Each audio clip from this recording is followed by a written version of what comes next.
Welcome to this episode of Humans of Reliability, where we dive deep into the world of site reliability, operational excellence, and building systems that scale with confidence. My name is Sylvain Kalash. I'm going to be your host for today. Today's guest is Shery Brauner, a seasoned engineering leader with a unique broad perspective. Let's dive in.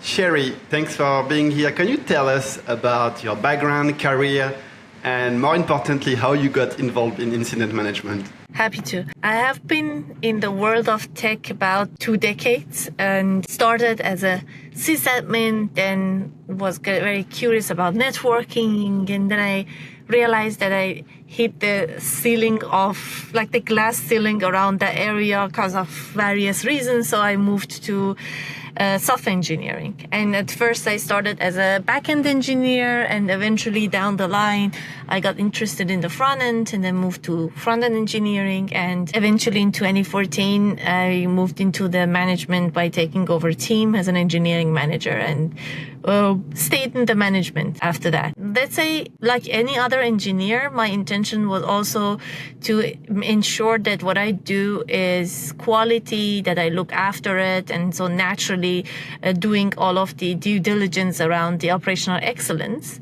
But it was only when I joined Zalando in the SRE and got the ownership on the various parts of the SRE that it hit me that how important it is to make sure that all of the pieces are coming together, both in terms of what do we do in terms of means of looking at our operational excellence, but also education of the engineers around that. So everybody has good intention. To what extent do we do our due diligence and doing it right?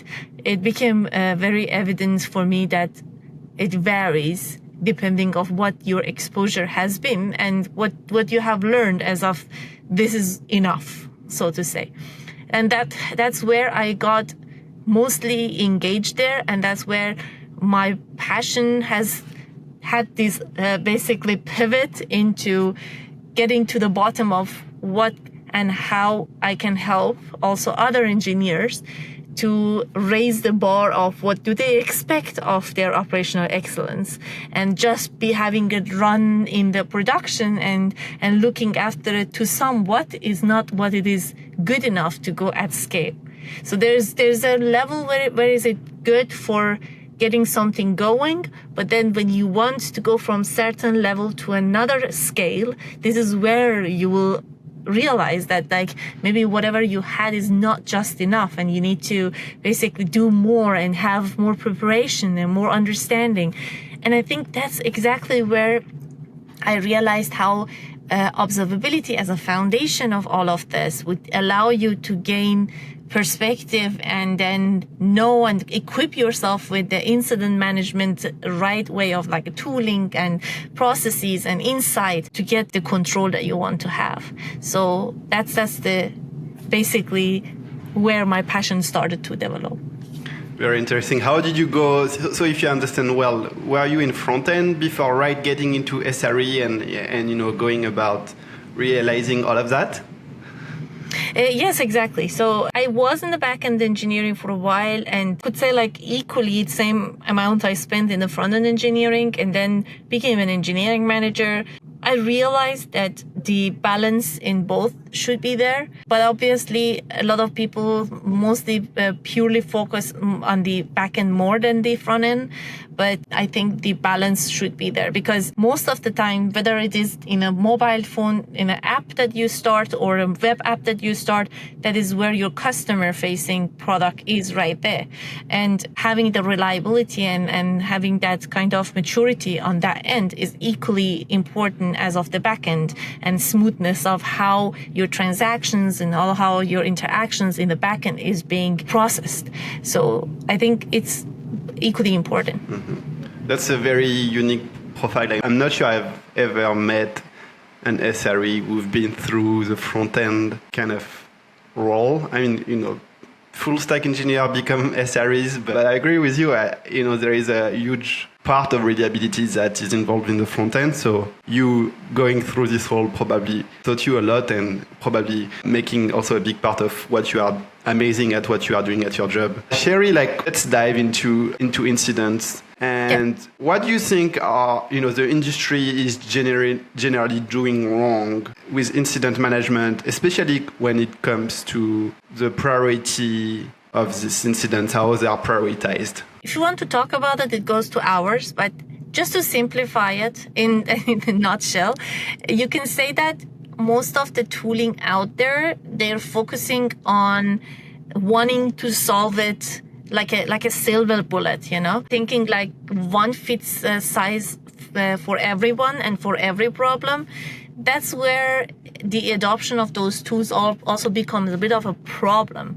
I mean, in a demo session, you see it and you see like, oh, that sounds great. That looks amazing. That magic, But then in reality, how it's getting adopted, you hit the walls because you're like, yeah, but how does that look like into my scenario? I don't really get it. So I think what I'm trying to say is that tooling is not all of it. Tooling is just half of the equation. The other half is the education.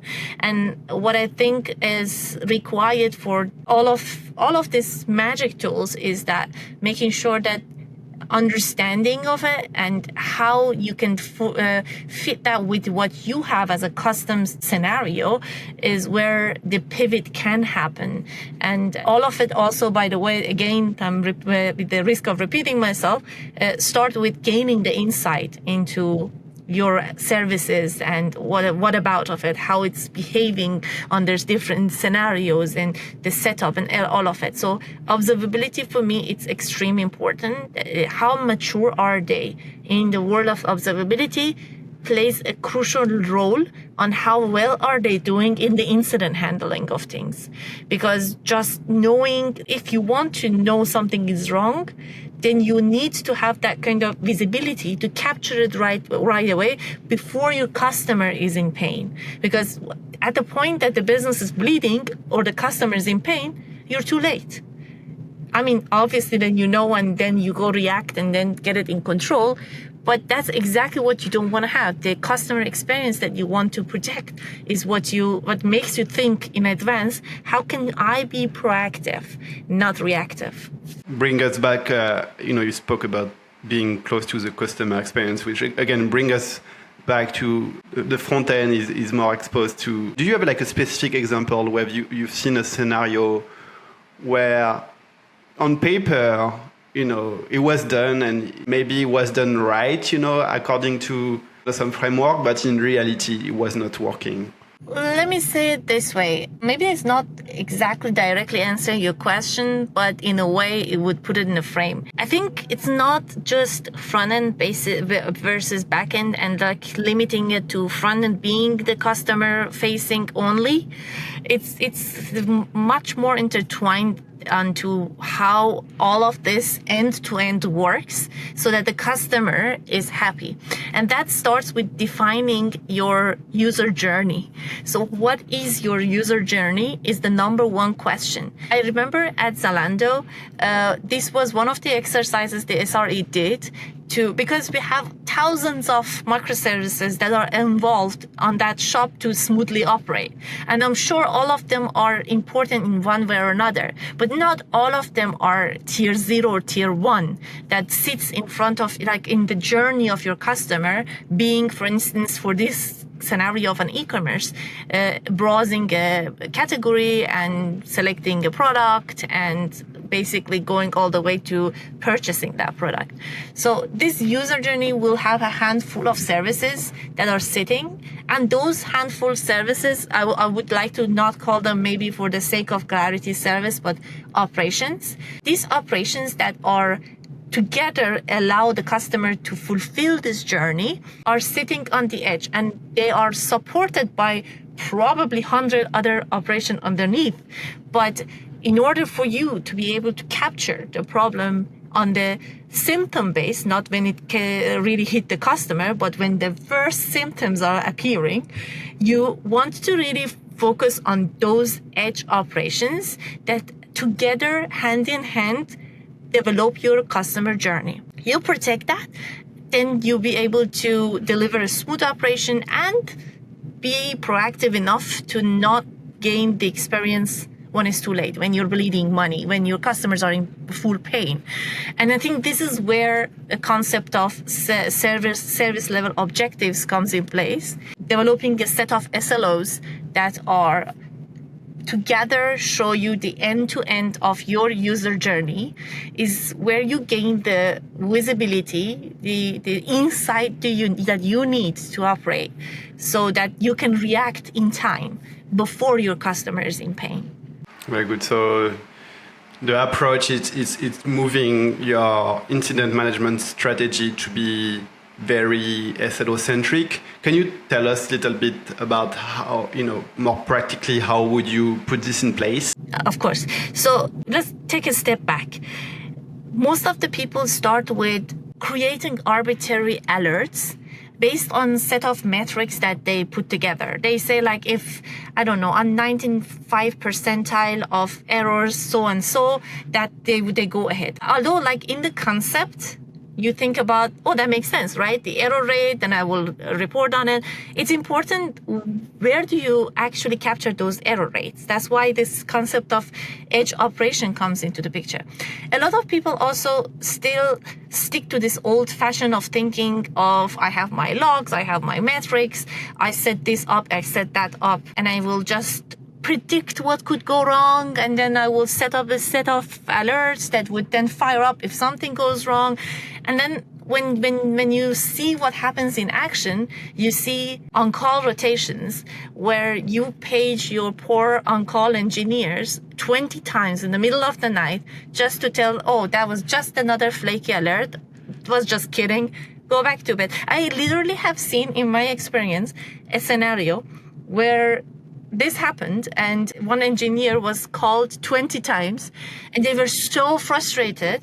They literally muted this alert and they went back to bed, and the 21st call was a SEV1 incident and the company was bleeding money and they were just sleeping until in the morning everybody is like, oh my God, what is going on here? And this is not the fault of the person. It's just so noisy, you can't expect that to be effective. So this is where you see the concept of false positive alerts, which is like all of these noisy, flaky alerts that basically are ineffective and are not actionable, come into place. There also is a scenario, in this case, what I said to you, the false positive incidents that are coming in place, where you had to actually capture something and you missed it. And this is where this kind of, I would say, monitoring of your services hurt you, because you have to predict everything, and we don't know what we don't know. And most of the incidents, unfortunately, falls exactly in this unknown spectrum, and this is where you start getting hurt. Now, pivoting to an SLO-oriented way of thinking, you are protecting your edge operations, in which case you basically watch all of the symptoms, because the SLOs that we're talking about, let's say these are the availability SLOs. So what they do, they would then look into the error rates of that one operation that you look into. Let's say, I don't know, add to cart or place the order would be the operation. If you watch that and you see, for instance, in the window of the time, the errors are exceeding 20%, and this is the budget that you had in this sliding window, then you know that, okay, this is not an anomaly. There's definitely something is going up. So you can then, in this case, it's like basically reaction time would be under 1 minute, because you can see this trend going, you can predict it, and then you can fire the alert. Then how do you fire the alert is not basically the immediate service that got these symptoms for you discovered, which is most of the time falls into the front end, but you have a tracing, hopefully in this case, in place, and this is where observability becomes so important, and you can trace down all of the dependency and all of the services that are as part of this edge operation, supporting this edge operation to the root, to understand where you don't see any more errors. And the closest service or operation that had the errors still with would be probably your best choice of being close to the causality of this incident, and it's safest to then page them. And this is also reducing the time for you to mitigate an incident, because now instead of what my colleague calls in one of his talk a Christmas tree effect of Luis Mineiro actually has a very nice talk about this Christmas effect of calling everybody to figure out who can actually do something about it. You get closest possible to the team that can action something and can contain the problem and get this service back to operation. So this is how I see the operation on the SLO comes into place. I want to call out one thing though. A lot of people, and this is something that was misunderstood in the market, a lot of people talk about the SLOs. They usually go back into defining the S as that's a service with microservices. This is a misconception because that S is actually talking about this operation that is serving a customer, and that's why it's called service. That being said, why should we not call a microservice here in this case as part of the SLO? Because if you would, let's say you have checkout system that is sitting there. This checkout system has placed the order, but it also has maybe a few other endpoints that the team uses for internal usage to get some more internal, information out. If you would set the SLO on this service, you would include all of these operations and include all of their errors counted against your budget. The danger is your SLO becomes ineffective and you will go back to this faulty, flaky alerts that keep waking you up, and you kind of like give up on the SLO concept. It's very important that people understand that the service level has to be on that one operation that sits on the edge. This is why it's important also you start with defining what is my user journey, what are the edge operations, and then start setting up yourself for this way of working. So as you mentioned, it's people may be confused about it, and you need to define, as you said, the user journey. So who do you involve in making this SLO-centric incident management strategy happen? Are you relying on the usual persona, or do you involve more engineering or maybe even product manager, or who is involved in making this SLO strategy happen? My ideal world is that you could discover that because you have such a good instrumentation coverage in your company. That's my ideal world, but we're not there. So what we have done in the past is that we did actually the crowdsourcing approach of involving all the business stakeholders, all the function owners, and defined exactly what is the operation that they would really care about, and they would define that as the most important one in that service, particularly because the service owners are the closest and they're the best to say what it is. This is what we did as to make sure that it is happening. And once we have that handful of operations set, we started to make sure that they are well instrumented. This tracing first approach idea that we implemented to make sure that we have the right signals, that we understand how it is. And the quality is, I want to also put a weight on that, because a lot of people again go with the idea of, let me just auto instrument my service and there you go, I have it. The problem with that is that if you're not knowing what you do with the instrumentation of that service, you create so much noise so that the noise ratio to signals become too low, and then the value added for you becomes too poor.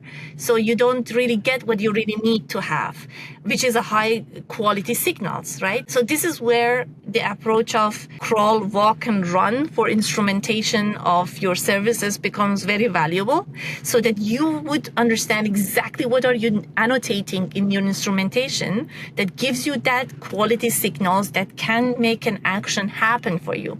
And this is again the approach we took also at Zalando when we were adopting this, especially when we were adopting the open telemetry with this edge operations, the user journey, to create a high quality signals so that we can rely on that so that we can go to this SLO approach of alerting and make sure that we can reduce the time to detect of an incident under 1 minute and time to reduce time to go to operation, the TTR, basically under 1 hour. That can be counterintuitive, I think, for a lot of us in the industry where, the misconception can be the more information they have, the more covered you are. But in what you just described, that could be the opposite because you increase the signal of noise versus signal, and then you are just flooded by information that you don't care about, and maybe you're gonna, mute your phone when you're on call because you're just going nuts. 100%. It becomes like finding the needle in the haystack, basically. In the last few years, we've seen a big jump in the progress of AI tools. How could this play out in this specific SLO-centric strategy? How could you integrate some of the capabilities of these tools to augment or maybe automate or speed up some of the strategies that you've just described? I see one good movement into incident management tools out there around this area, and most of them are focused on the proactive, which is not bad. It's necessary, I guess.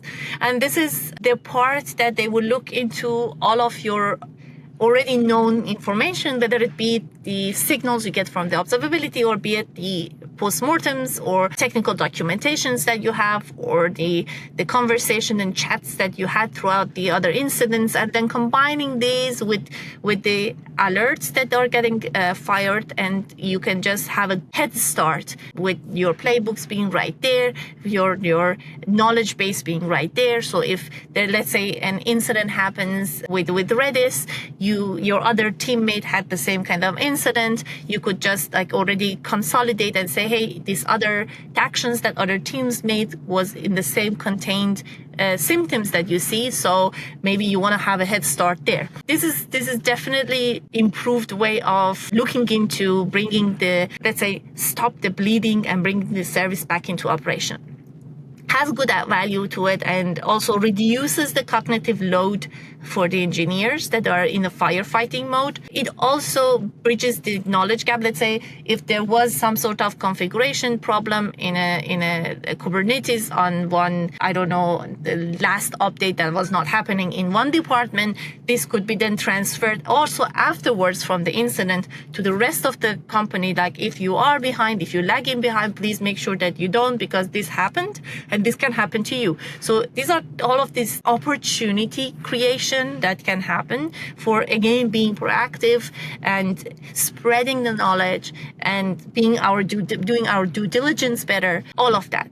Again, this is half of the equation. The other half is how well are we reacting to all of this knowledge.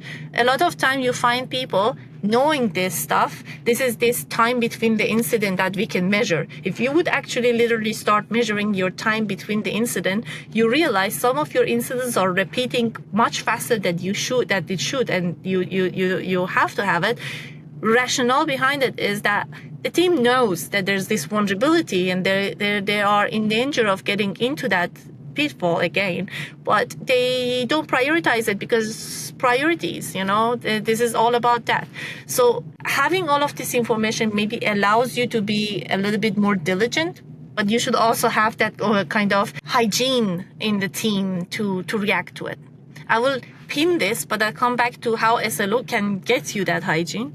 But then to answer your question, I go to another part that I really, really hope, I wish someone picks it up, and maybe there's somewhere in flight coming up, I don't know, is to see someone picks up on this opportunity and have some sort of maybe an agent that would sit on the CI and do not allow any service that does not have a bare minimum observability get into production.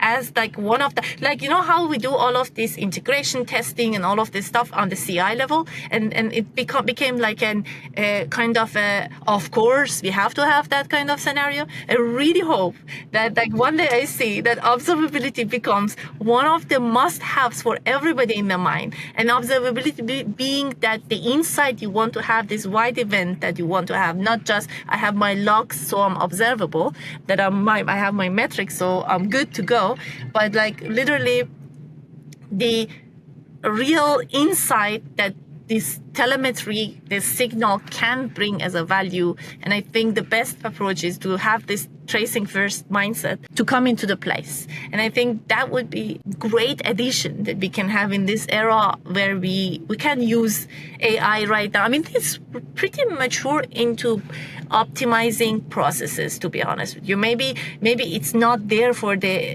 replacement of fully intelligence, but this is something that does not require that much intelligence. It is something that you can see the pattern, you can understand the function, and you can just define. For me, bare minimum visibility would be I have this set of signals, and then make sure this set of signals are there before you allow this pull request to proceed. So this is what I wish to see, and I think I'm pretty sure there are much more opportunities to gain as well here in this area. But these are the two very obvious ones to me. Very nice. So you just touch base a little bit on that, but if some of the listeners listening to this podcast want to implement this methodology, like how, what are the like top 3 advice that you would give? And from your experience, like what type of gains and benefits can they see at like kind of a high level from implementing this strategy? You mean the strategy of SLOs? Is that what you... Yes. Like I know you've implemented this at 2 companies, if I record well.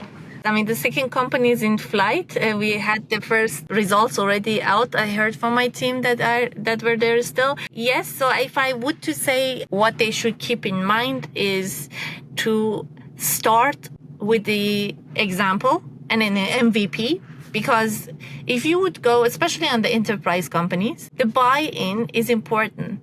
So you can't just, it's not, even let me just put it very blunt, even if you have like a magic way of getting this services all instrumented and like quality is there and you have the SLO there, again, that's half of the way. The other half is education. So to make sure people come around, I think the best model is to go with the merit-based approach, meaning that get one team that is more likely to collaborate with you, get their services instrumented. All you need to have is an end-to-end story, an end-to-end transaction to demonstrate the value of alerting with SLOs, all that you need.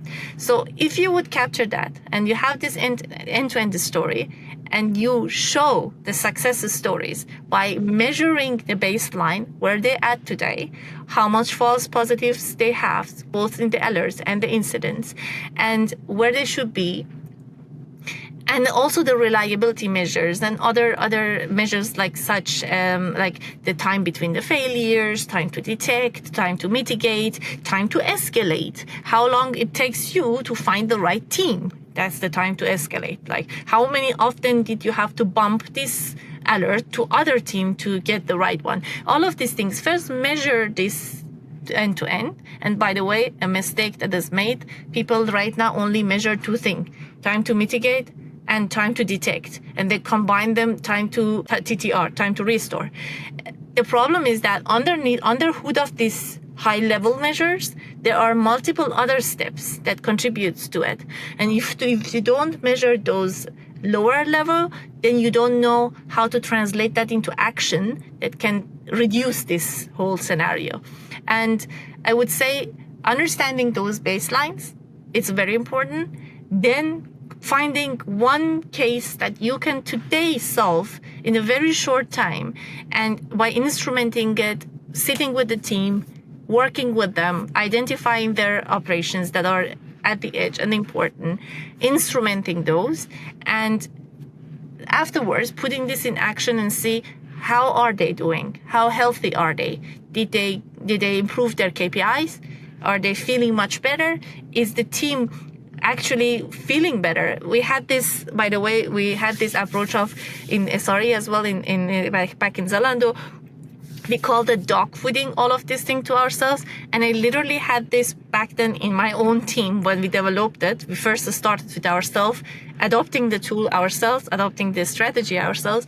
And I remember one of my engineers was telling me, I feel really like this feeling of like missing something. I sometimes wake up in the middle of because my phone is not ringing anymore. So it felt like, I swear to God, I feel like there's something wrong and like we just messed up with something that I don't get notified. But that was not the case. We just removed the 80% noise that he was having, So this was very funny as of the result of this approach. But I really totally advise people to start small, showcase the value, have the like a startup approach, show the traction, show how you can actually solve a pain. And I bet you others come knock at the door, say, I want that too. Please, can you help me? I want that feeling at night. Exactly. So that's how I would say it could work. Amazing. Shery, last but not least, if people want to get in touch with you, where can they find you online? They can find me on LinkedIn. I'm very responsive usually. So I'm happy to help. I'm happy to give 2 cents that I have to anyone that is interested. They can reach me out on LinkedIn. Okay, super. Shery, thank you very much for coming on the podcast. Thank you very much as well. Thanks for having me.